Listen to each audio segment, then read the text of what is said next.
Over the weekend, British grime artist Wiley delivered anti-Semitic rants on Twitter and Instagram. The post remained visible for over 24 hours, rightly causing outrage among the Jewish community and prompting a 48-hour walkout from the social media site. On the face of it, this response to social media companies tolerating racism appears to be something the left should support. It's direct action against big corporations who are not fulfilling their duty to not become fundamentally platforms for hate. However, this particular campaign was launched by some public figures with, frankly, appalling records on racism and anti-racism. This presents a dilemma for the left. To discuss which, I'm delighted to be joined by Rivkah Brown, editor of Vashti Media, a new progressive Jewish media platform.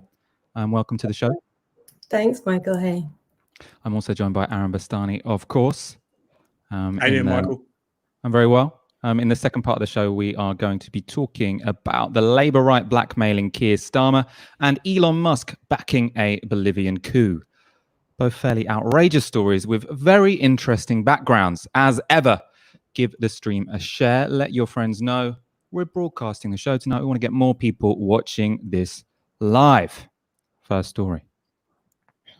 Twitter and Instagram have come under fire because of their failure to act promptly in response to anti-Semitic rants posted by UK grime artist Wiley on their platforms. The delayed action, which saw many explicitly anti-Semitic posts remain up for over 24 hours, has led to a 48-hour boycott of Twitter by many high-profile public figures and organizations, including the actress Tracy Ann-Oberman, who's largely credited with launching this action.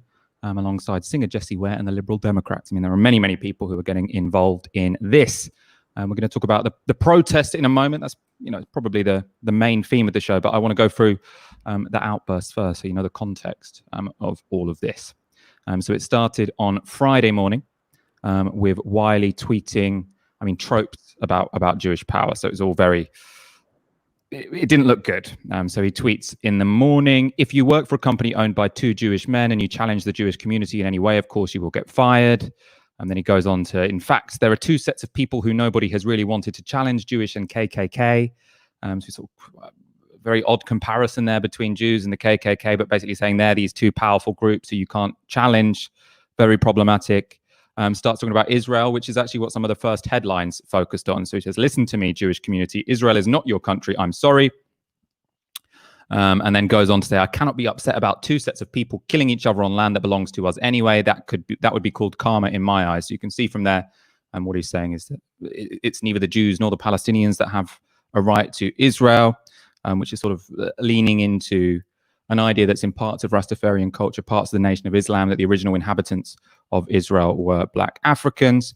We might discuss that later. By Friday evening, though, these are already, there were lots of dodgy ones in the day, but by the evening, it just was outright racial hatred. So let's get up some of these. Jewish people, you think you are too important. I am sick of you. Jewish would do anything to ruin a black man's life, but it won't work with me. I am a savage. And then he's retweeting. I think these were actually just Nazi accounts retweeting people sort of saying Jews are parasites, and then going on to be actually quite, there was some violent imagery as well, really. Don't tell me how to speak to Jewish people either. I am the reason they are rich in the UK music industry. Jewish people, you make me sick and I will not budge. Hold this corn, which many people took as a reference to shooting, hold bullets, I think. And then again, retweeting another, what looks like a Nazi account. I'm sick of fucking Jews at this point. You are the most vile people. Well, I won't finish it all. So basically, you can see this is appalling. Really explicit, outright, aggressive anti-Semitism, which is, it's really real incitement. It's real hate speech. People are talking, maybe he's having a mental breakdown. It's quite possible. I don't want to, try and read Wiley's mind. But basically, these are things which should not be going out on a public platform. I think it's quite right that there are severe consequences to someone's career if they say things like this. But the most clear-cut issue here, and what is being mentioned most consistently, is the fact that Twitter and Instagram were willing to let this stuff remain up for 24, 48 hours. And there's no free speech issue here. There's no borderline. Some people will think it's anti-Semitic, some people won't. This is just clear racist hate speech. I mean, obviously the rant itself was like deeply disturbing, and I think you use the term odd maybe, and I think to a lot of Jewish people it was a huge amount more than that. It was very frightening, and I had texts from my friends and family that were like very disturbed and upset by what he'd said on a deeply kind of existential level. So I think it's important to acknowledge that.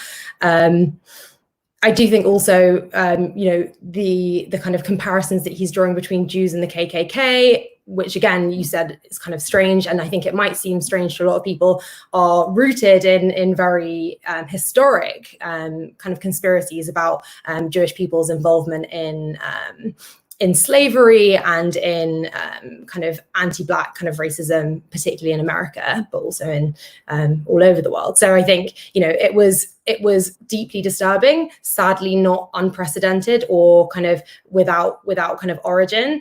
And I mean, just like for a lot of Jews, completely, overwhelming, I suppose. And I mean, the fact that they left it up for so long is unsurprising, though. I mean, we have to remember these are capitalist corporations, and their profit motive is outrage. So it is no surprise to me or to most people that they left it up in the same way that they have allowed Donald Trump to threaten, Minnesota protesters with violence. It's all part and parcel of the same kind of policy, which is we have these theoretical guidelines for hate speech, but we won't uphold them if it's profitable not to.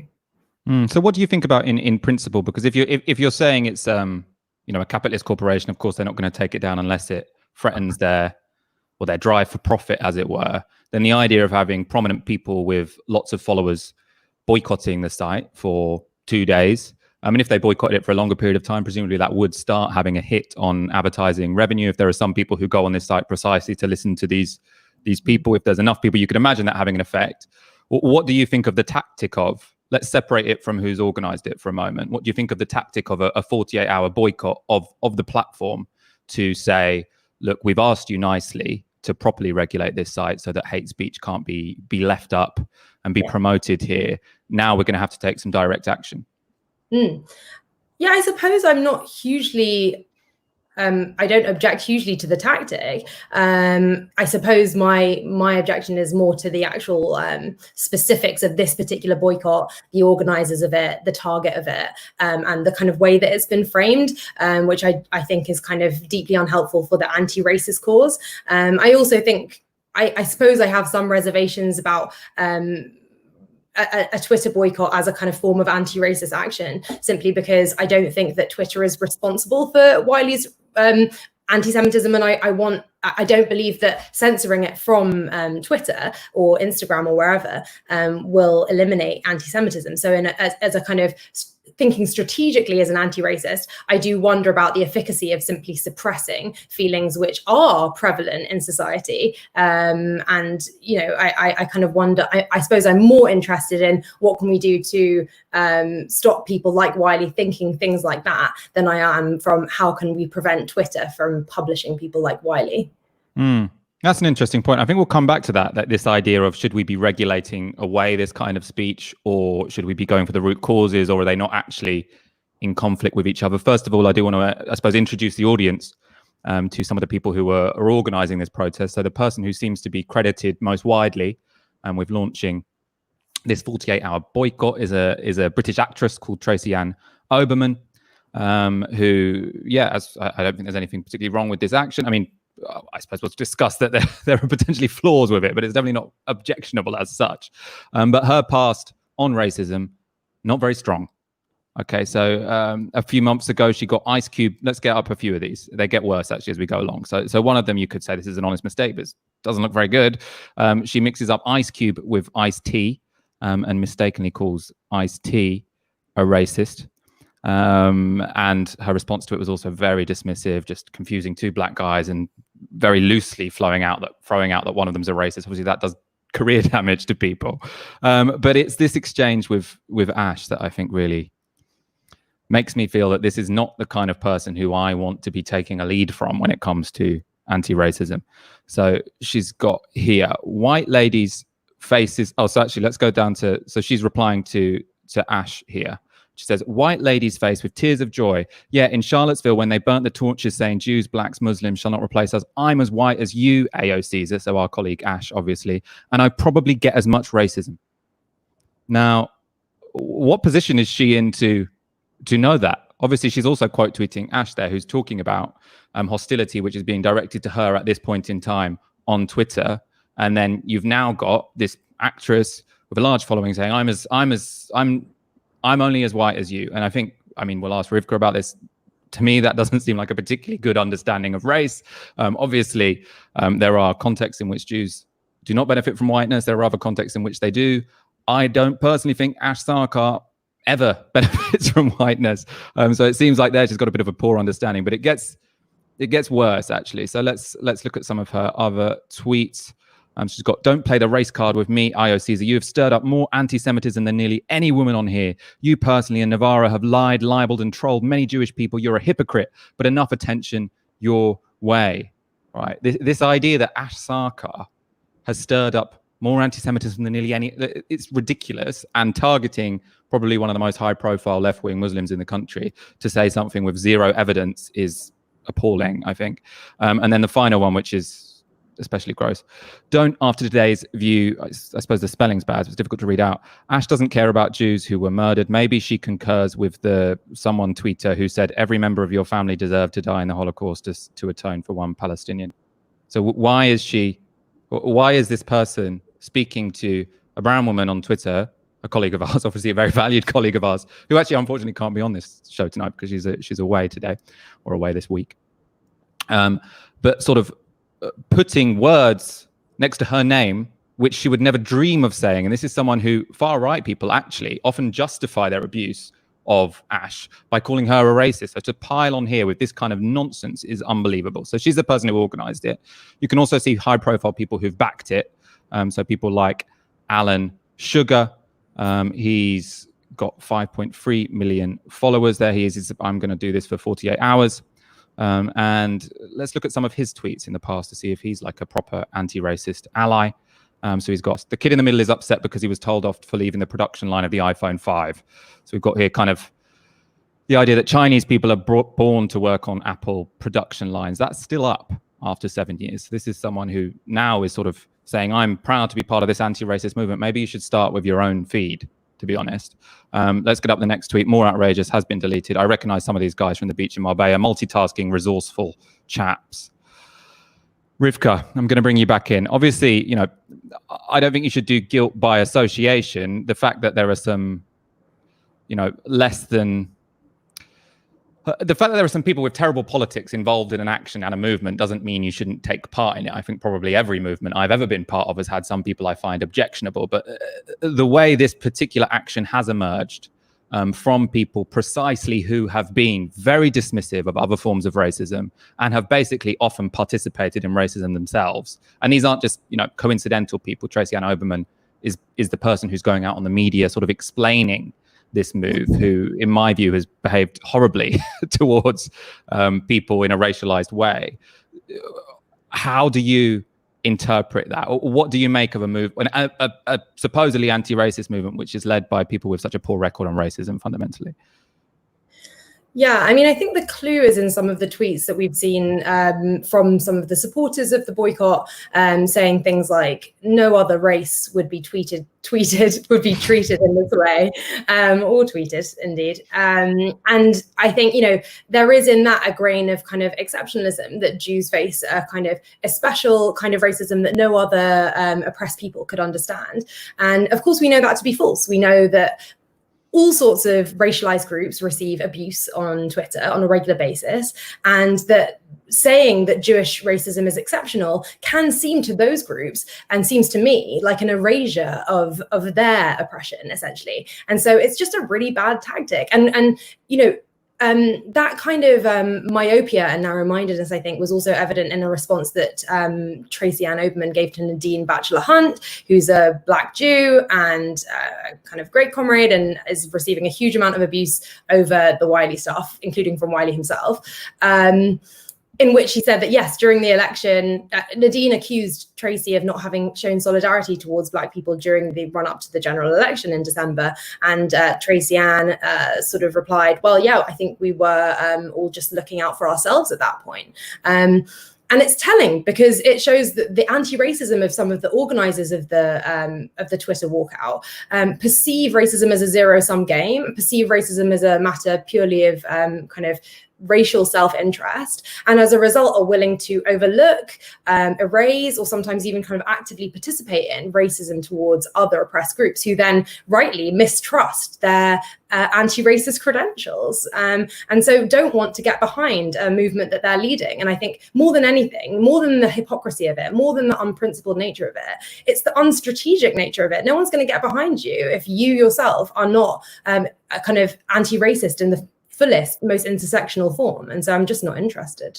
Well, I suppose you could say, no, I mean, anti-racists aren't going to get behind it, but they have got a lot of, because they've got celebrities involved. And the fact that you are, ignorant of the struggles of Black people or Muslims isn't a barrier to getting attention in the mainstream media. So I suppose that what might be another reason why people feel a bit frustrated with it, because you've got these people with very little understanding actually of what constitutes anti-racism who are now being presented as the country's leading anti-racists. Yeah. No, but I mean, and it's cynical. And I think the greatest cynicism comes not from the kind of Jewish people, however prominent they may be, that are participating in this, but, to my mind, from the government ministers and prime minister, indeed, who's kind of backing this kind of, I suppose, campaign against Wiley, using Jews as a kind of bulwark against, or as a kind of, as a smokescreen for their own kind of racism, I suppose. And I think that's what concerns me most. And also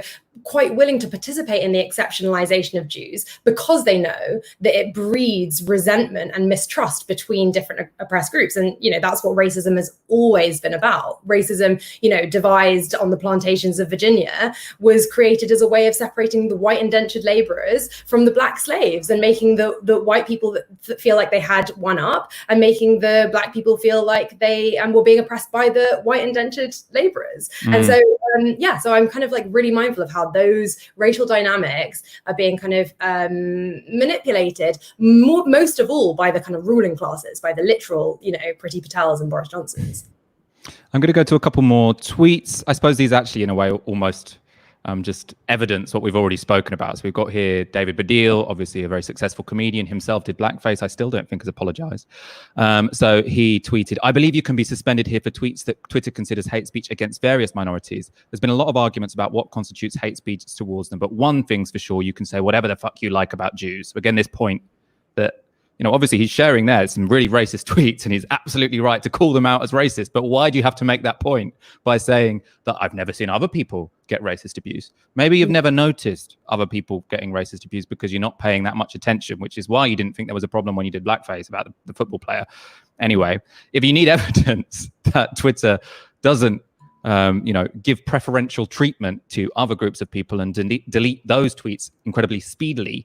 Here's a tweet which has been up for a decade from someone with 6 times as many followers as Wiley. So this is Ben Shapiro with 3 million followers, or 2.9 million.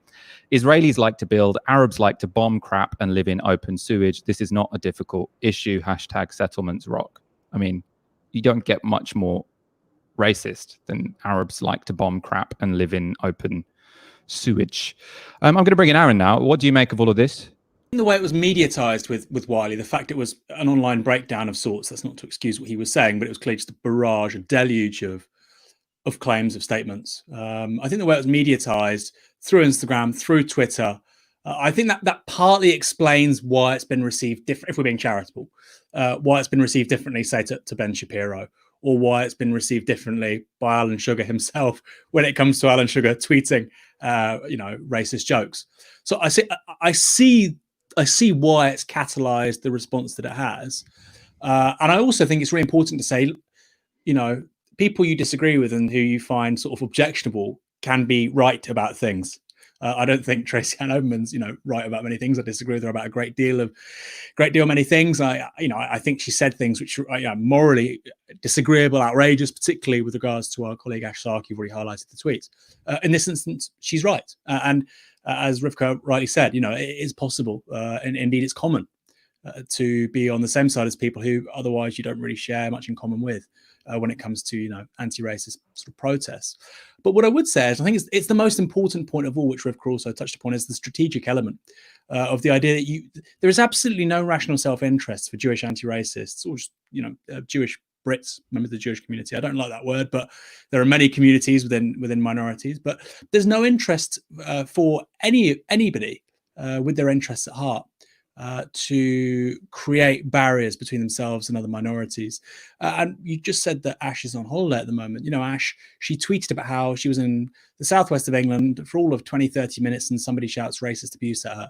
Now that's just, she's racialized in a very different way to Tracy Ann Oberman. She just is. Unless Tracy Ann Oberman says, self-declares as Jewish, or if there is a specific context within which, she's identified as such, yes, she can be subject to oppression. There's the term, contingently white. Ash is not contingently anything. Ash is racialized as a very dark woman, 24/7, 365 days a year. And so it's ignorant to say that somehow Ash and Tracy Ann Oberman are racialized in similar ways. Tracy Ann Oberman, and that's why I think the term contingently white is incredibly useful. Tracy Ann Oberman, for most people, most of the time, is very white. She's a white British person. But I think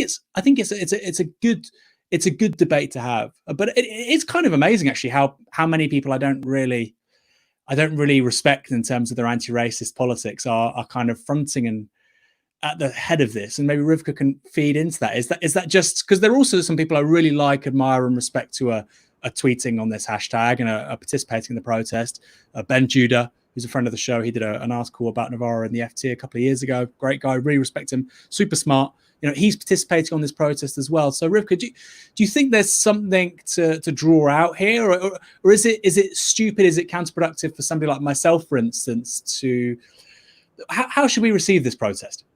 Well, I do appreciate as well that there are many people that I admire on the left who are part of this protest, and it's hard to kind of criticize them for doing that. And I also think that it's possible that, the protest itself, Michael gestured towards the possibility that it could grow, and potentially that would be a good thing if it outgrew its original kind of, its originators and kind of the names that were associated with it, and maybe some of the framing to do with kind of no other minority would face this, then perhaps it could be a force for good. I've also seen similar hashtags that have just been no space for hate, that it could grow into something more intersectional beyond Jews. But I do think that in order for that to happen, there needs to be a kind of reframing of some of the kind of, I suppose, like, ideology around it, because at the moment it does feel quite exceptionalistic, and as a result quite unappealing to other minorities, basically.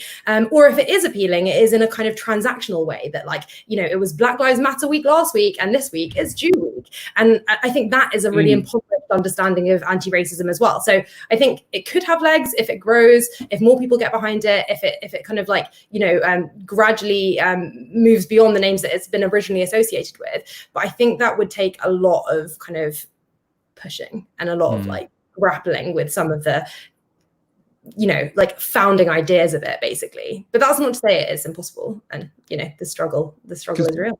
I suppose one, you might disagree, but I mean, one can get the impression that many of the people involved in this particular action, sort of many of the instigators, were from the same crew of people who were actively opposed to connecting anti-Semitism with other forms of racism. So remember, there was a huge row in the Labour Party where the Labour Party wanted to do an investigation into anti-Semitism and all forms of racism. And then people were like, how dare you tag all forms of racism onto the end of that particular, organizational question.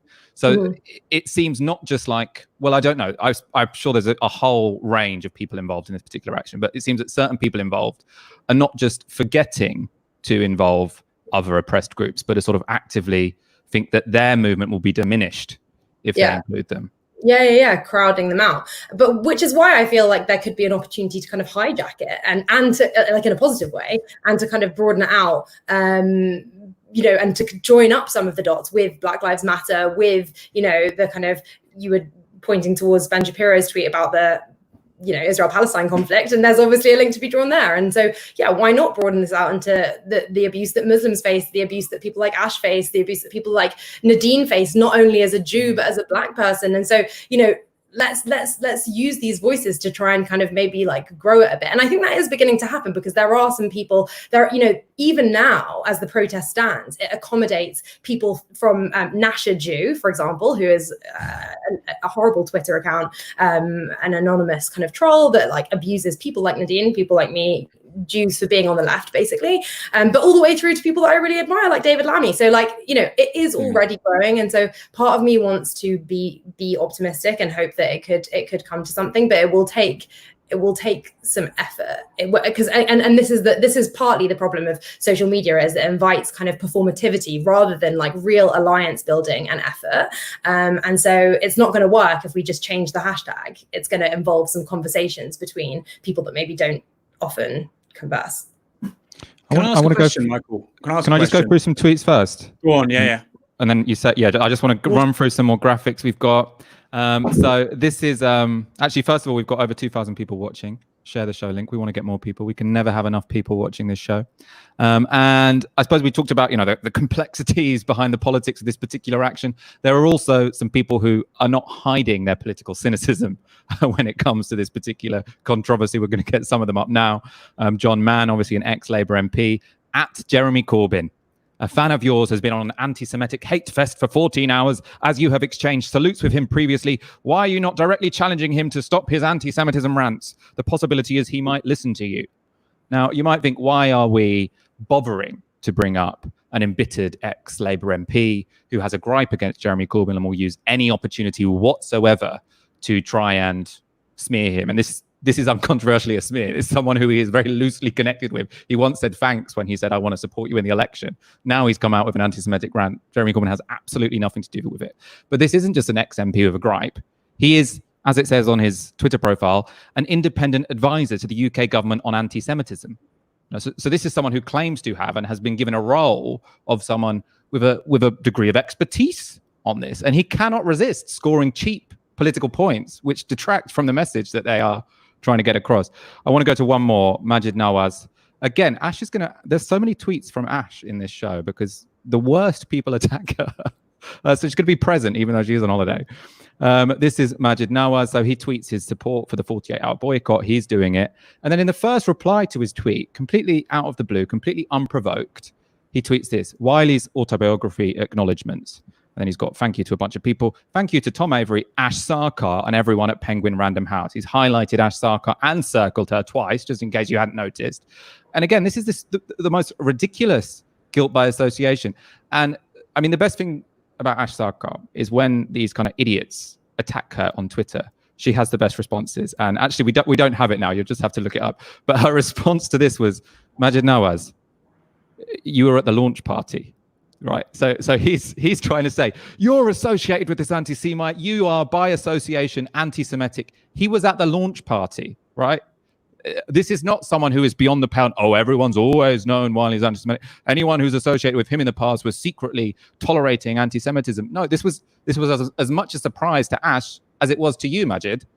So, I mean, just every opportunity to try and connect the left with anti-Semitism is just so cynical. And what it does is it invites, it invites lots of racism, because lots of people use it as justification to attack Ash with Islamophobic abuse, or to attack Owen Jones with anti-left abuse, because they say, oh, we can do this in a righteous way because we've, by some weird connection, associated you with something that you have nothing to do with. Aaron, now's probably the time to go back to you so you can finish that question. Put it in the show notes before, but I think it's important to ask to Rivkah. What we've seen in the United States in the last kind of 5 years is a significant generational shift amongst American Jews and how they view a bunch of issues, particularly foreign policy. But I wonder if there's a similar cleavage going on in Britain as well. Obviously, you've helped start Vashti Media. You're a younger Jewish British voice. Do you sense, within the context of this protest, that there's a slightly more nuanced intersectional politics among younger British Jews than amongst older ones? That's a difficult question, and I think the generational divide has often been brought up. I don't know whether it necessarily falls purely along along generational lines, especially when it comes to anti-Semitism. When it comes to Israel, perhaps a little bit more so, and the kind of anti-Zionism, the anti-Zionist movement that is kind of like resurgent a little bit in the UK is definitely coming from a younger generation. But then, I think, unfortunately, it feels not like a very even split when it comes to kind of left and right-wing politics. And it does feel more and more to Jews on the left that it's a kind of contracting space rather than a kind of cleavage, let's say. It does feel more like a marginalization, particularly when, around the election, I suppose that it just felt like, even being supportive of the Labour Party, let alone kind of Jeremy Corbyn, became a little bit beyond the pale. I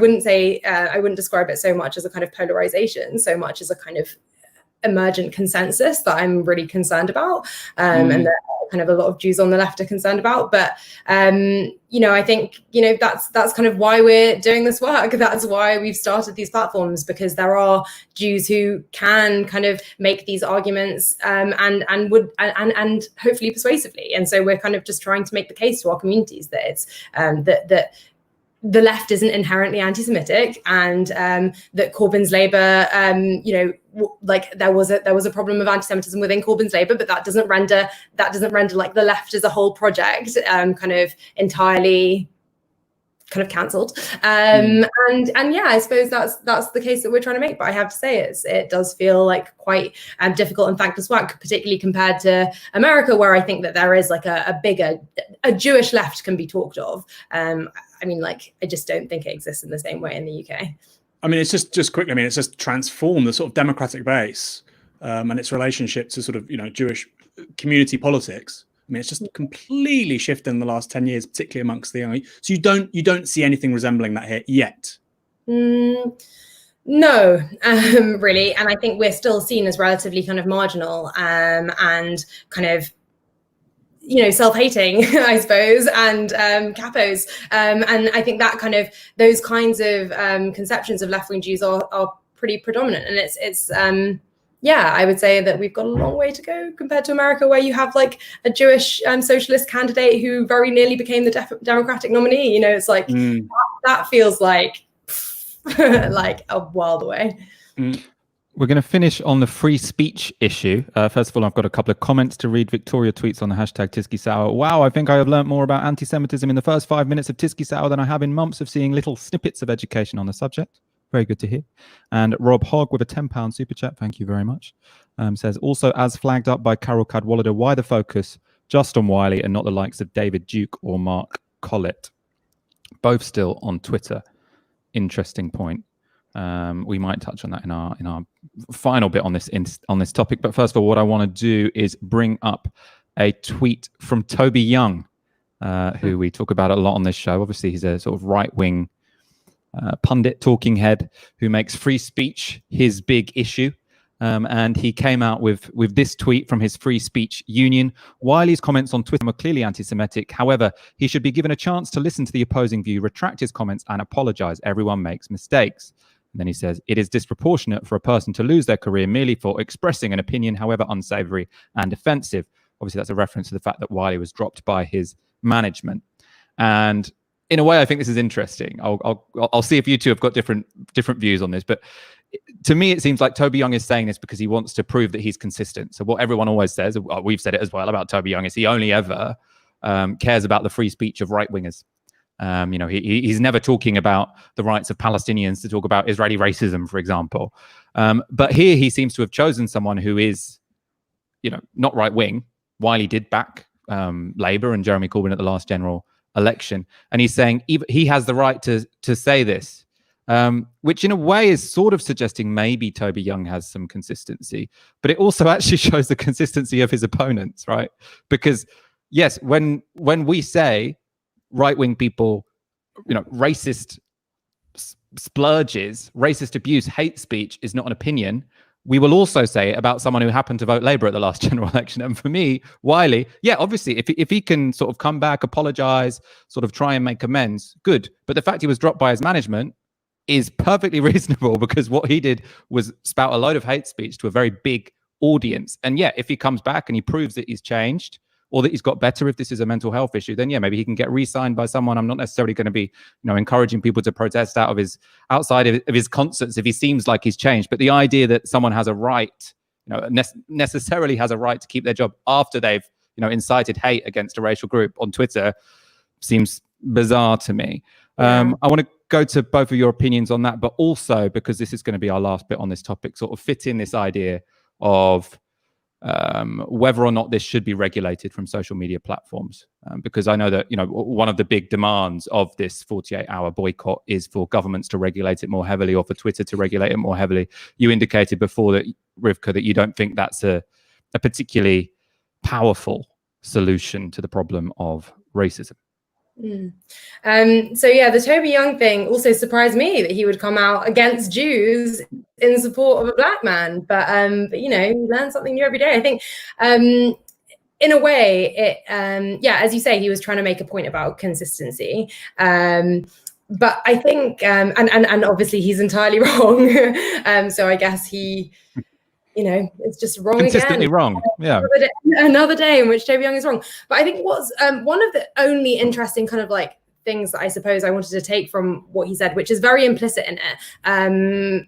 I suppose it's more explicit in what you said, is about education and about having the opportunity to learn from one's mistakes.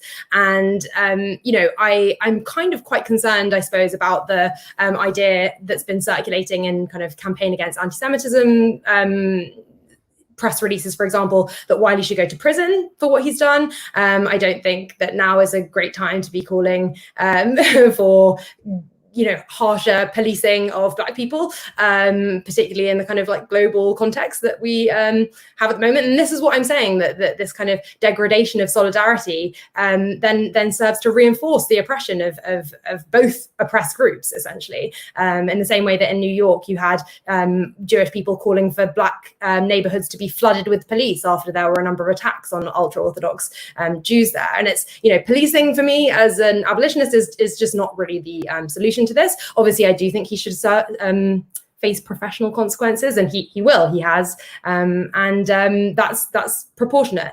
But no, I don't think he should go to prison. And yes, I think what's more important is that he learns from his mistakes. I know that Ash, for example, tried to get in touch with him to kind of talk him around. I think Nadine did as well. And those efforts, I think, are the most important and going to be the most productive in terms of the sort of anti-racist struggle, not punitive, ostracizing kind of measures. Obviously, I do think for the time being, Wiley is cancelled. I did skip his song when it came on my Spotify this weekend.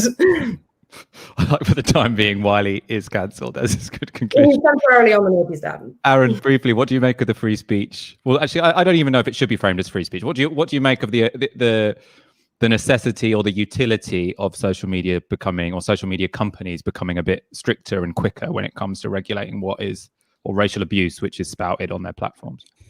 Well, it's a really tough one, but ultimately he's already fallen short of their code of conduct. There's a reason why they've been. If you go onto his Twitter feed right now, you'll see tweet after tweet is unavailable. You can't read it, so he's already contravened a bunch of rules. The question is, how enduring are the consequences going to be? Are they going to take away his account and so on? I do also think I kind of want to reframe how you asked that question. What does cancelling Wiley look like? It's up to Twitter and to Facebook and to Instagram whether or not they'll give him a platform to say anything going forward. Personally, I don't think he should be allowed on those platforms if he's going to say these kinds of things. Obviously, if he's contritious, if he apologizes, if he deletes these things, if he claims he wants to learn and so on, I could see why that wouldn't happen. But so far, he's not showing any of that. But then there's a broader question about his kind of musical canon. I'm sure people are probably already saying, he shouldn't be on Spotify. His entire sort of musical sort of output should be removed. And I would say that's absurd. If you've got Wagner on Spotify, you're gonna have Wiley. But it's an interesting debate to have because again, that whole idea of cancel culture, I think I've got a bit more of a nuanced understanding of it than somebody like Toby Young, which is that we're having to come up with a whole new moral compass, set of social values in a digital age. and the extent to which somebody's professional career can be compromised, it can't be understated. It's already happened. There have been a few bans, for instance, if somebody's been involved in sexual assault, they've had their entire musical back catalogue removed from Spotify. And I wonder, this is, in a way, it's a test case. I would say that shouldn't be what happens. I think other people are going to say that. And so we are going to have an expanded debate, whether or not we like it, around freedom of speech. I don't think it is freedom of speech. I think it's about how we navigate a different technological and cultural context. I suppose finally, super quick, Rivkah, you said you skipped Wiley. Do you think he should be deleted and erased from Spotify's history? Should you never have to skip him because he just doesn't exist anymore? I mean, he was already pretty washed up, but I think that, I think it's too soon to judge, really. I think, as Aaron has said, it's been, okay, yes, Twitter left up his tweets for too long, but it's still been, just a few days, and it's possible that it takes a bit longer for human beings to reckon with the rightness or wrongness of their actions. And so I'm going to give him a bit longer. If in a few weeks or, a couple of months' time, he's still standing by what he said, then maybe we can rethink. But I don't love the kind of punitive, the immediately permanently punitive approach. I think let's just give it some space. I mean, what he said was horrific and what he did was horrific, but that doesn't mean that it's unsalvageable if he wants it to be. Rivkah Brown, thank you so much for joining us this evening. We'll definitely get you back soon. What's your handle? People should follow you on Twitter. At Rivkah Brown. I'm unimaginative. At Rivkah Brown. All right, nice one. Speak soon. Bye. Thanks, guys. Bye. Thank you everyone for your super chats. We've been getting a few this evening. As ever, subscribe to the channel and turn notifications on. We still want to get our subscriptions up. Our views are always pretty high, but we still I want to get subscriptions over and above a few channels. I won't mention them by name at this point. We're going to go on to our next story, which is, again, actually relates to anti-Semitism, but we're coming from this more from a Labour Party angle. The Labour anti-Semitism row was pushed back onto the front pages last week when Labour settled with ex-staff members who had appeared on the Panorama documentary Is Labour Anti-Semitic? We've talked about this at length on Wednesday's show. In particular, we did a whole section on this. In my opinion, I feel like the nature of the apology and the settlement seemed a little premature, given the fact that legal advisors have, we are told, said that the Labour Party had a good case, and it did seem like, to my mind, that there is evidence to suggest that some of the people who appeared in that documentary were or hadn't themselves behaved in the best way when it comes to anti-Semitism in the Labour Party, and had behaved potentially in factional ways. There's evidence to that. I don't want to get sued, which is why I'm being very careful in what I say, because everyone's so litigious at the moment. But anyway, the story has developed because now this settlement has been made. People are talking about the fact that many other ex-staffers could themselves now start suing the Labour Party. And this is not so much in relation to the Labour Party statement after that documentary. So the Labour Party put out a statement basically saying, we're not sure you should really take seriously these whistleblowers because they had political gripes, etc., etc. That's not me quoting it exactly. But this round is now because of the Labour leaks, which we covered again in depth on this channel, on this show, which was released unredacted. And many people whose names have appeared in that have said this is a breach of our privacy. Many of what's written about staffers they're saying is libel because they don't think it was justified by the evidence at hand. And this has led to this story. So let's go to the Daily Mail on Sunday, which I suppose means it was the Mail on Sunday. The headline, Labour anti-Semitism whistleblowers could drop legal action that could cost the party millions if it expels former leader Jeremy Corbyn. So a very controversial, bombastic headline almost. Let's go to the key parts of the article. A well-placed source said that some would still take action on entirely justifiable claims due to the harm they had suffered, but others would back down and so limit the eventual payouts from Labour if the ex-leader was expelled. The source said, Labour says they have zero tolerance to anti-Semitism. Zero tolerance means no Corbyn and no Corbynistas. It's Keir's choice, zero tolerance or zero money. Okay, now, that to me, that sounds like blackmail. Either do what we say, which would be like in a complete declaration of war on the left of the party. I think it could prompt, it could prompt a new party. Who knows? It depends on what Corbyn wanted to do, but he'd definitely be in a position where he could make that happen, to say either you do exactly what we want or we're going to sue the hell out of you. It doesn't seem like a particularly solidaristic way to behave in the Labour movement. But anyway, I want to go straight to an Observer article which gives some of the context here in terms of what threat or how great a threat Labour is facing when it comes to bankruptcy. So how much leverage might these people who are saying expel Corbyn or will, take away all your money, sue you for everything you've got, how much weight that might have behind it. So this story about the Labour Party potentially getting bankrupted by claims of people in the Labour leaks led the Observer on Sunday, either a slow news weekend or they didn't have many reporters on duty. But let's go to some sections from that article. The Observer can reveal that lawyers from the Manchester-based firm 3D Solicitors, representing 9 current and former Labour members, will notify the party's high command early this week of the detailed basis of claims they are making for breaches of data protection and privacy rules. The 9 individuals are all understood to have lodged confidential complaints to the party while Jeremy Corbyn was leader about what they saw as cases of anti-Semitism, but their email messages were contained in a report by party officials loyal to Corbyn that was leaked and reported in the media in April.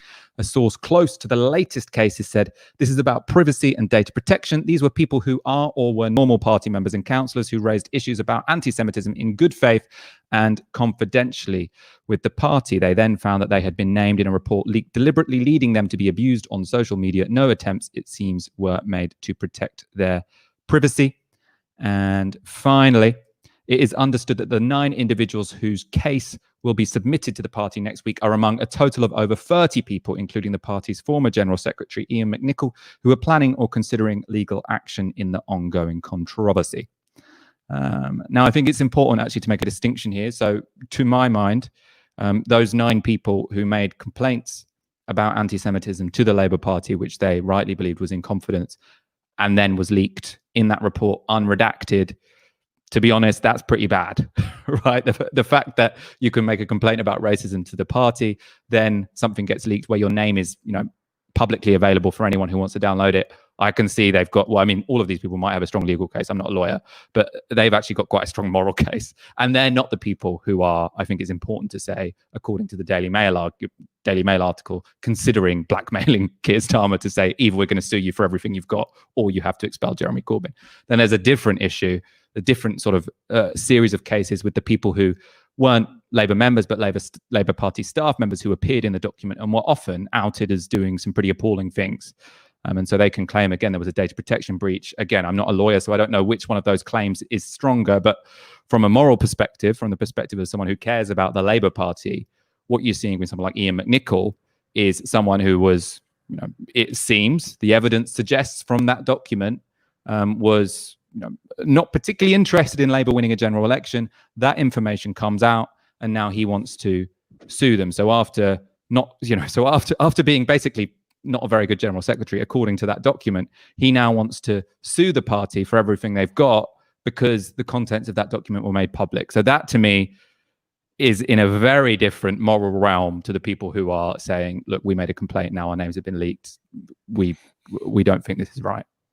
Aaron, what do you make of this? I suppose the most striking part in both of those stories was the source saying Labour says they have zero tolerance to anti-Semitism. Zero tolerance means no Corbyn and no Corbynistas. It's Keir's choice, zero tolerance or zero money. These people want to, I suppose, destroy any remnants of Corbynism from the party, and they'll do it by any means necessary. I think it goes further than that. I think perhaps they want to destroy the Labour Party. I really don't know. Who gave that quote. And I do suspect that many people around this are perfectly happy for Labour to sink. And I think you're right. There's an interesting sort of thing here, which is that Ian McNicol, Emily Oldknow, we wrote that piece. We broke the story, though I think the big party political story of 2020, broken by Novara Media. That's why you go to novaramedia.com/support to get more stories just like it. I think they're trying to launder their reputation somewhat by somehow linking themselves to the fight against anti-Semitism in the party. They are named repeatedly in the document for private conversations they're having, which make quite clear that they didn't actually want a Labour government. One of them in particular, somebody who works in the General Secretary's office at that time, Ian McNicol's office, she's on what's called the SMT WhatsApp group, the senior management team WhatsApp group. She's actually worried that Labour are going to form a government because they'll lose the short money. She says that very explicitly. We talked about that in our Tisky Sour a few months ago. And there's a huge public interest in that being public, right? So we're very proud to have reported it. It's key, critical information out there. It's one of the big political stories of recent years. The biggest, I think, internal Labour story since Corbyn, I think, without a shadow of a doubt. Hugely important documents out there. So there's two things going on. I think you're absolutely right. It is a great shame that document, which was leaked, there is a leak, there's a right to whistleblow.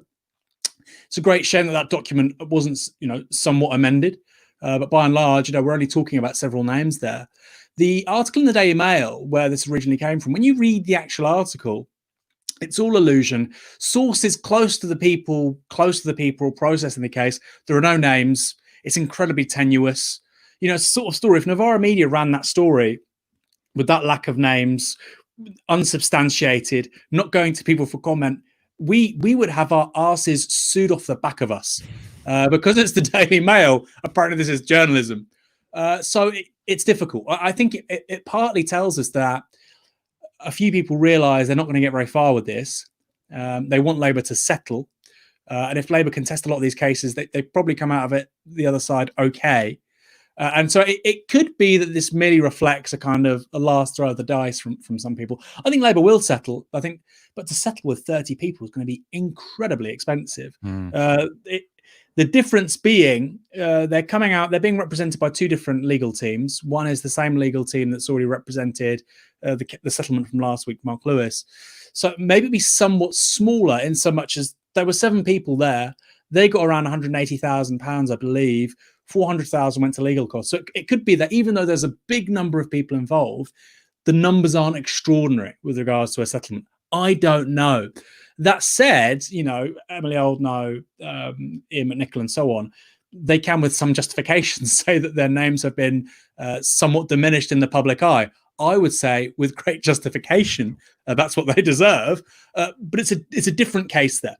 So let's see. If Labour settle, I think it's just crazy. I mean, it's just, it tells us that we've heard repeatedly, if Labour do this, it'll be the line underneath. Corbyn's no longer the leader, the line's underneath it. That's certainly not true. A lot of these people want this kind of stuff going all the way through to 2024, at which point you have to ask the question, do they want the Labour Party to be the next government?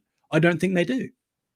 Well, I mean, I suppose the other argument, though, is that especially when it came to the apology last week, it seemed, I don't feel like Keir Starmer was that reluctant to do it, because basically he was saying, well, this is speculation, but he was, or the party was saying, you were in the right, and the party were in the wrong, and the so-called whistleblowers, are from the faction who currently control the Labour Party, and the people who they've now admitted were wrong are the people from the opposing faction. So yes, it costs a bit of money, but it also plays a role of delegitimizing your enemies within the party and legitimizing your allies. But does it? So you could read that into much of this. And also, I suppose another thought I have is money going to be a problem for Starmer's Labour? No. So, would the Tories do this? That's the interesting thing. So Labour have this unique gift. They seem to think that the more they castigate themselves, the better it is politically. The more they say, we are so fucking useless, we're terrible, we don't understand people, we're unelectable, we're ridiculous, our leader's an idiot, we don't know what the common person is thinking. They all say this all the time, and that precedes Jeremy Corbyn, by the way. And somehow they think there's some kind of political cachet in confessing something which actually you're not guilty of. I don't think that the average Labour MP is more remote from the living standards of the average Brit. I think they are, but not more so than the Tories. Clearly, I think it's far less the case. The Tories have got an 80 majority. There is this bizarre sort of thing where it comes out of the Labour right, the latter Blair years, where they're not optimistic, they're not positive, they only put themselves down. And it would be an interesting genealogy to sort of ask, where does that come from? Where does that come from, where you think there's a big political gain to be made from constant political self-immolation? The Tories don't do it. We've got a birthday request. These are my favorite comments. I love doing these. Makes me feel like a kind of local radio DJ. Aaron and Michael, can you wish happy birthday to loyal listener Robin Webb from Barbara, Anna, Paul and Miles with a £40 super chat? Thank you very much. Happy birthday, Robin Webb. Wow, £40. Thank you, Anna B. You have a great day from Barbara, Anna, Paul and Miles. It's a shame they're not calls, because I mean, you know, we could ask how the day is, etc., etc. We're working towards a phone-in show actually, which I think will be great fun. If you want to support Novara Media, yeah, keep your super chats coming. We love them. But most importantly, go to novaramedia.com/support and donate the equivalent of 1 hour's wage a month. So we can keep expanding. We have some big plans coming up for the rest of the year. We want to get, you know, like a proper TV station. Big. Well, I mean, not on terrestrial. Like, we're upgrading, basically, is what I'm saying to you. Our final story. This is a big one. Again, it sort of grows out from a tweet, but it's not about Twitter. US empire usually functions via plausible deniability, either denying the overthrow of a democratic government is in fact a coup by, for example, painting military rule as just temporary transition period to restore constitutional order, or if a coup can't be denied, if you can't say, no, that was legitimate, just say it wasn't anything to do with us. We just happened to be in close contact with the people who did it, and we just happened to be, you know, funding them and potentially providing military expertise. But ultimately, what they say is the United States doesn't stand up and say, yep, we backed that coup. It was a coup, we backed it, and we're proud of the role we played. That's not what they do. But whilst government press releases are careful with their words, pot-smoking billionaires aren't necessarily so, especially not on Twitter. This was the case with Elon Musk on the weekend. So on Saturday, in response for calls for more government support for business and citizens during coronavirus, the Tesla owner tweeted, "Another government stimulus package is not in the best interests of the people, IMO."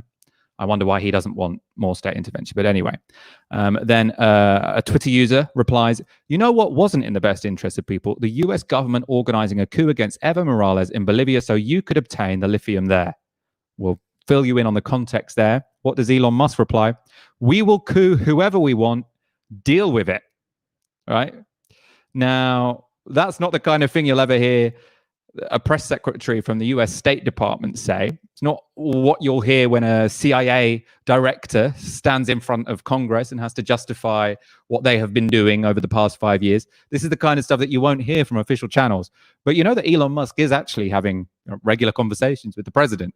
So when he says, "We will coup whoever we want, deal with it," you maybe should take it seriously, right? Now, Musk fans have obviously claimed this was a joke. You know, it's just his sense of humor. I can't read Elon Musk's mind. Maybe he did mean it as a joke, but what we do know is that there was a coup in Bolivia, and it will benefit Elon Musk. So why is that the case? We'll go into the details again about the coup in a moment, but why it is the case is because Bolivia is a leading supplier of lithium, which is necessary for the production of batteries. Those batteries are used in Tesla cars. Tesla now the most valuable car production company in the world. Surprising. And the democratically elected president of Bolivia, well, ex-president, although the last democratically elected one, Evo Morales, was a social democrat, unwilling to let US corporations exploit the South American nation's natural resources. Let's take a look now. As I say, we'll go into the details of the coup, why it was a coup, who supported the coup when they shouldn't have done. But first of all, because we're directly talking about Elon Musk now, I want to go to a clip of Evo Morales speaking to The Intercept's Glenn Greenwald a month after his removal from power. Hemos exportado litio, pero la planta piloto, el próximo año vamos a inaugurar la planta de la industria de carbonato de litio. Entonces yo siento que ese sector energético tan importante, que desde Bolivia, inclusive teníamos la oportunidad de poner el precio del litio para todo el mundo, pero con participación Europa, China, Asia, y esté fuera de Estados Unidos, eso no soporta. Que un indio maneje eso, y como Estado además de eso. Entonces yo sigo convencido, este es un golpe de Estado al litio, pasando un golpe de Estado a Evo y a todas las políticas económicas. So that's Evo Morales speaking in December, so that was a month after he was forced out of power and forced into exile. In fact, so he's talking about there how, at the point when he was kicked out of power, Bolivia were expanding their lithium industry. And he was saying they would have had a role, not just setting the price of lithium coming out of Bolivia, but the global price, because they were they would have been such a powerful producer. You could have seen something like OPEC, for example, where you've got different oil producing states who set a price. Now, that's exactly the kind of thing that the Western powers hate, because what they want to do is, I suppose, privatize it straight away, sell it for, as cheap as possible to their corporations, or take the profit themselves. They hate this kind of economic nationalism where a leader of a developing country or third world country. There's a very interesting conversation on Aaron's discussion with Vincent Bevan about which one of those is actually the most progressive word to use. But anyway, they found that unacceptable. And Evan Morales says he's convinced this was a lithium coup. Then 7 months later, you've got Elon Musk, who runs Tesla. What do they require? Lithium for their batteries. He says, yeah, we'll coup whoever we want, deal with it. That tweet wasn't ignored, or was noticed, I suppose, by Evo Morales. Let's take a look at this. So he says, at Elon Musk, owner of the largest electric car factory, says about the coup in Bolivia, we will hit whoever we want. Another proof that the coup was due to Bolivian lithium, and 2 massacres as a result. We will always defend our resources. The massacres referred to there are civilians who were shot in the protests, which followed Morales, or Morales is pushing from power, followed the coup. Aaron, I know you've been following this story. What do you make of this? How seriously should we take what Elon Musk said? Does it matter if he was joking or not, considering that it seems, that a coup did happen and it probably will benefit him? Well, it's very reminiscent of sort of 1950s Cold War, overt Cold War rhetoric. You've got the old adage, the United States doesn't have friends, it merely has interests. And Elon Musk was basically saying that, he was saying it in a sort of very, Gen X ridiculing, social media-tized way, but he was effectively saying the same thing. It's been about 8 months now since the coup. The interim president is still there. Her party at that election got 4% of the vote. She's still there, 4%. Evo Morales, the OAS, the Organization of American States, said, well, he can't have won by the margin that he did, because if you win by more than a certain amount in the first round, I believe it's 10%, then there is no second round effectively. Because it was so close for so long, he was always in the lead. And the OAS, nobody's ever said he didn't come first, because he was only marginally in the lead. And then he sort of gets the necessary difference sort of in the final hurdle, the final furlong rather, towards the end. They said, well, that can't be correct. So nobody's disputed that Evo Morales came first. And yet he has to leave the country. His family and friends and political allies are threatened with political violence. And you have a panoply of publications, The Economist, The New York Times, The Guardian, The Observer, saying that he should have left. He was wrong to try and hold on to power. This is a country which for centuries has been ruled over by effectively a European political class. He was an indigenous leader. And the reason why he won a democratic election, by the way, in 2019 as well, is because Bolivia is a majority indigenous country. They make up the majority of the population. And so this story at any moment would be distasteful, unsavory. But coming in the context of, like you say, this coup, 8 months later, the interim European leader still being in charge, and very little contrition actually from the people that cheered it on at the time. We saw Sunny Hundal do a tweet. We're going to maybe go to that tweet shortly.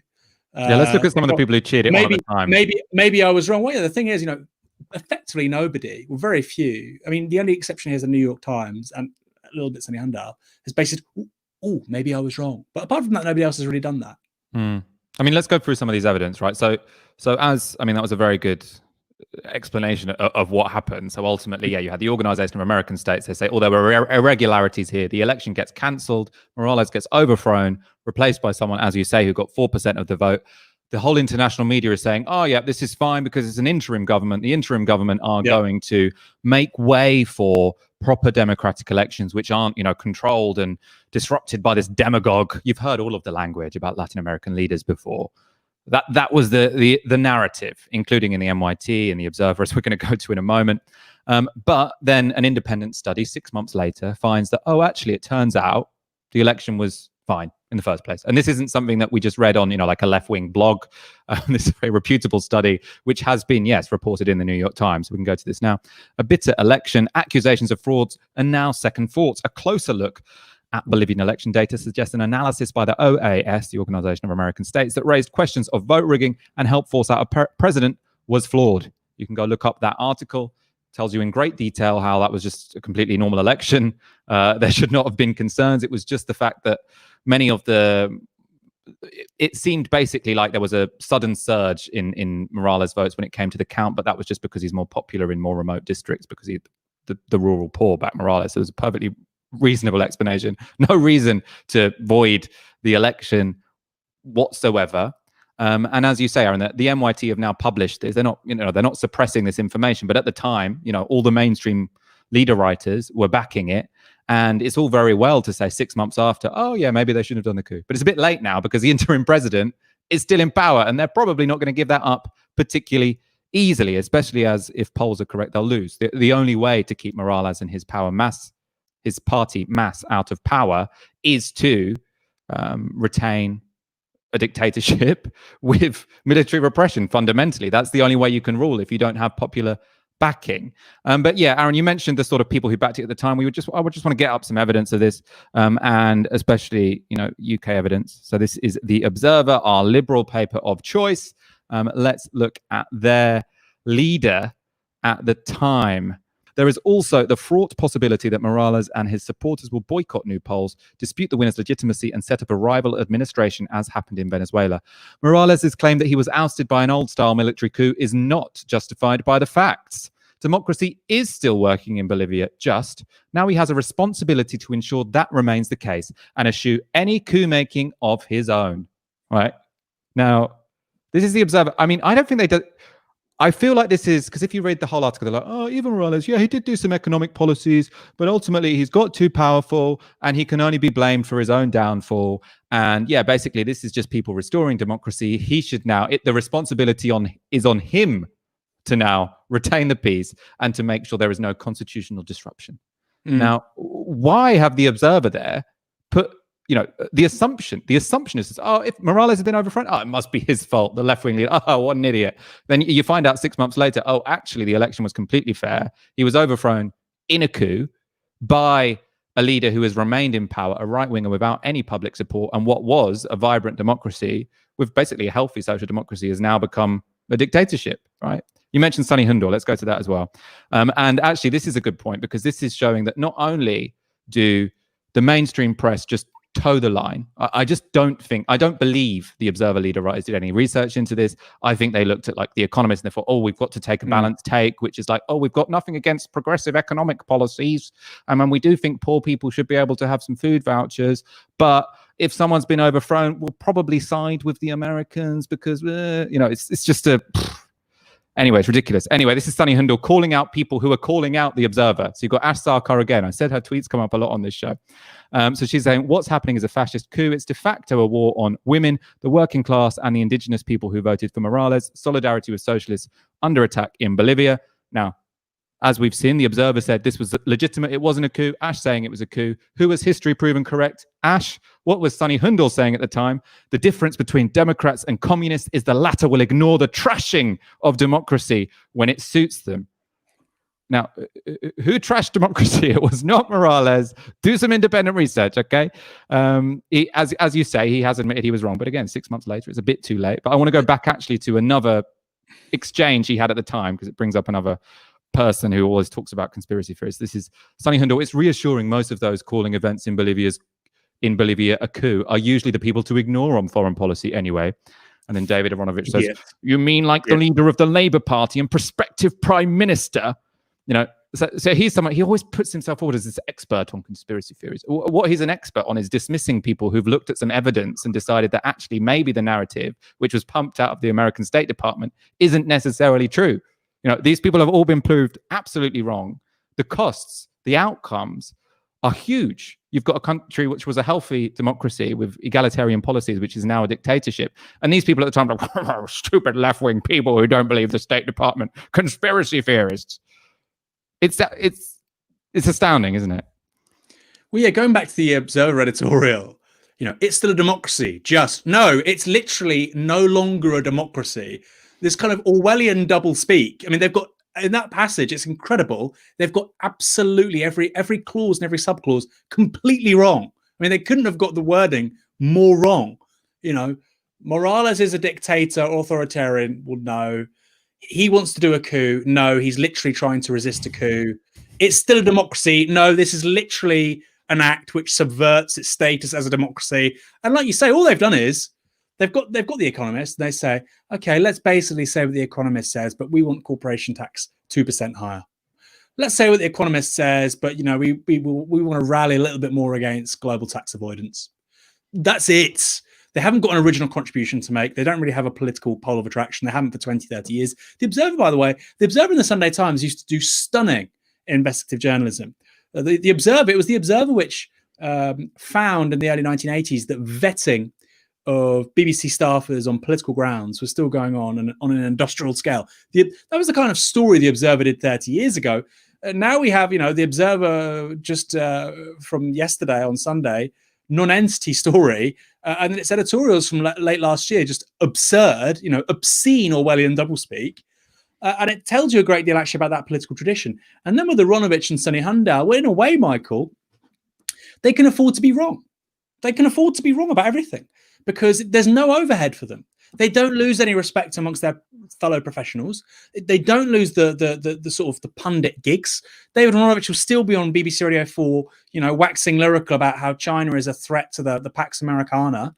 I was listening to Radio 4 the other day and I hear David Aronovich, and literally the first three words were Russia, China, coups. I was like, oh my, this is like pure. This is like, I feel like I'm watching A Clockwork Orange and people are about to sort of start syringing things into my eyes while I listen to David Aronovich talk about Russia and China on repeat. The last people that should be taken seriously on foreign policy, I'm going to capsize the statement from Sonny Handel, are people like Sonny Handel and David Aronovich. But the point is, there's no overhead for them. The more wrong they are, the better. The more that BBC Radio 4 will elevate them, the World Service will elevate them. Because the point is, all their job is literally nothing more than to be utterly credulous with the State Department, be utterly credulous with the British security services, and poo-poo people like you, me, and Ash. That's their job. And if they just do that, they'll keep on getting the radio gigs. They'll keep on getting the kind of the pundit legitimacy. Doesn't matter if they're wrong. Doesn't matter if there's been an undemocratic coup. There's been the subversion of an entirely legitimate election result in Bolivia. Doesn't matter if a hugely valuable mineral resource has been stolen effectively from the Bolivian people in the name of, sort of American multinational business. That doesn't matter. And it's a huge, huge problem. It's a huge problem in political journalism, particularly pertaining to foreign policy, which is why, you need to go to navarramedia.com/support because, there's actually some really good work on this. You've got Declassified in the UK, you've got Navarra Media. I think The Intercept is the outstanding sort of new media presence in the United States over the last 5 years on original investigative journalism. There's clearly a number of great outlets. In the UK, we've also got Tribune. In the US, you've got Jacobin. They're doing fantastic work. And if they weren't doing that work, if we weren't doing that work, we're not The Intercept yet. If we weren't doing that work, if Jacobin, Tribune, if we don't do that work, nobody is. Aronovich and Sonny Handel are unchallenged. And so, we need to build that counter-media ecology because 30 years ago, papers like The Observer weren't doing this. Papers like The Observer were breaking the story that, oh, wow, the OAS is actually a bit of an American front. The OAS basically says what the State Department, wants it to say. They're not doing that anymore. Sort of centrist, progressive, mainstream journalism is failing at what historically it's been quite good at. And so that's the space we now need to fill. I agree. There's one thing I want to finish on, which is, I suppose, to highlight to you. I mean, you might know more about Bolivia than me. I don't know. I'm presumptuous here, but if you don't, it wasn't a particularly radical government. I mean, it was radical historically in terms of what has been permitted in Latin America, but it was fundamentally a social democracy, right? The kind of thing I back here. And to sort of show this, I want to get an article from the Washington Post. And as we've said before, Washington Post did not have any critical coverage of the coup. They took the State Department line. But before the election, earlier in the year, they were writing quite positively about Evo Morales' record in government. So this is a quote from early last year in the Washington Post by one of their Latin American correspondents. 13 years after his movement for socialism won at the ballot box, it's indisputable that Bolivians are healthier, wealthier, better educated, living longer, and more equal than at any time in this South American nation's history. As Morales seeks a fourth term election Sunday, his Bolivia is serving as a counterpoint to Venezuela in the hemispheric debate over socialism, a now loaded word that has become a flashpoint in the US presidential race. The state will not be able to solve all problems, Morales told the Washington Post. The state, as the head of investment, accompanied by the private sector, that is the model of socialism we have. And the reason I wanted to point this out is because, often what you hear in liberal circles in this country is, like, oh, Cuba, they've, terrible. They don't respect human rights. Why would anyone on the left value what they've done?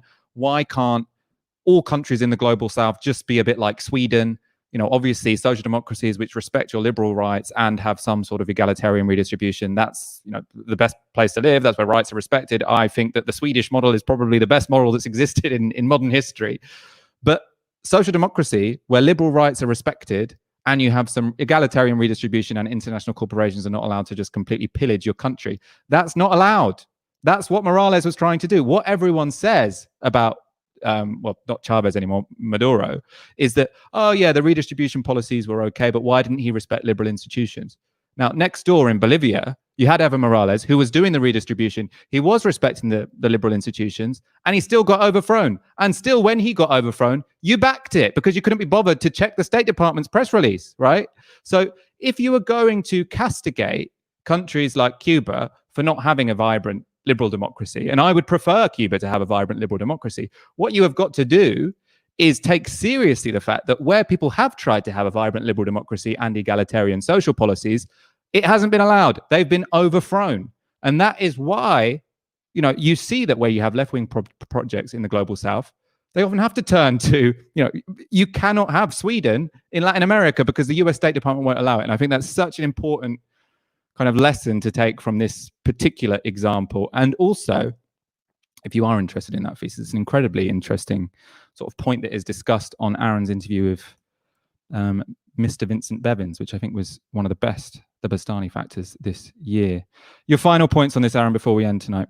I mean, look, we've just had people saying 75 years ago, I think it was yesterday or the day before, Labour came to power. South America and countries around the world had their Clement Attlees. They were removed by the CIA. You've got Jugan in British Guyana. You've got Arbenz in Guatemala. By the way, Che Guevara is in Guatemala in 1954. When you get this guy, he's basically just looking at moderate land reform. He's looking at moderate trade unionism, right? He's looking at sort of neutrality between the United States and the USSR, Arbenz, and he's removed. And that's the point where Che Guevara says, this isn't going to work. The thing you're talking about, Michael, he's saying social democracy in the global south along these lines isn't going to work, right? The Chinese have a similar debate. Basically, the United States tried to impose upon them a nationalist leader after 1945.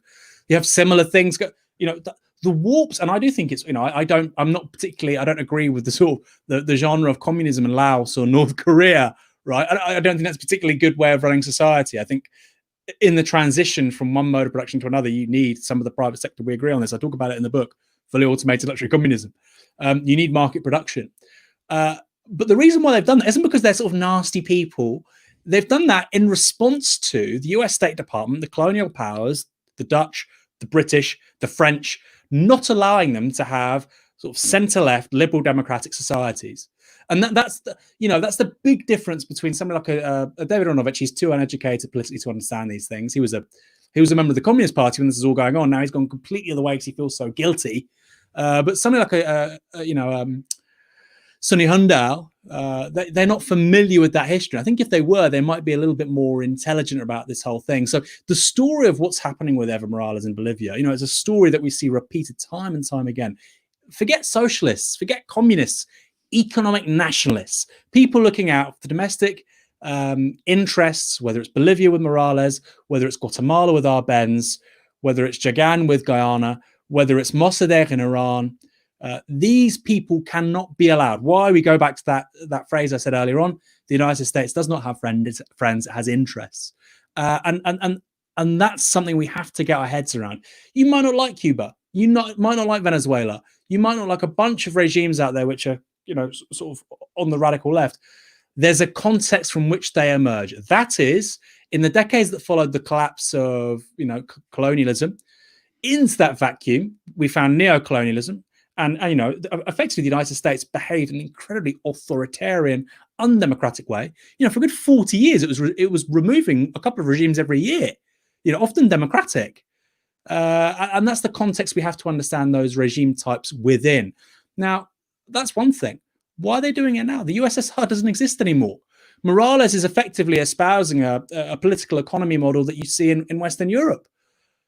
So I think partly it's kind of almost like muscle memory for the State Department, the CIA. Oh my God, he's indigenous. There's a measure of public ownership.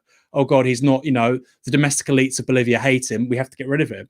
But on the other, I wonder what else is pushing it. Is it really in America's interest to have a completely, permanently destabilized Middle East? No, it's not. We've seen that now for 20, 30 years. It's not. That again is the sort of consequence of Cold War orthodoxy. Are they going to try and do the same thing in South America? I think ultimately that's what will happen.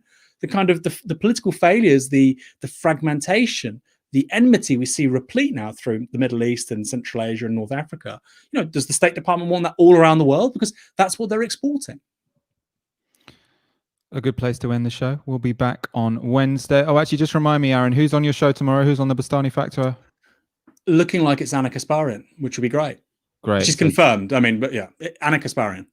Definitely make sure you tune in tomorrow at 8 p.m. for the Bastani Factor. I'll be back on Wednesday, of course, for the next episode of Tysky Sour. Thank you, everyone, for your super chats tonight. If you want to support us directly, please do go to novaramedia.com/support. It's what makes this show, this organization, possible. And we'll be back on Wednesday at 8 p.m. Make sure you hit subscribe so you don't miss that. You've been watching Tysky Sour on Novara Media. Good night.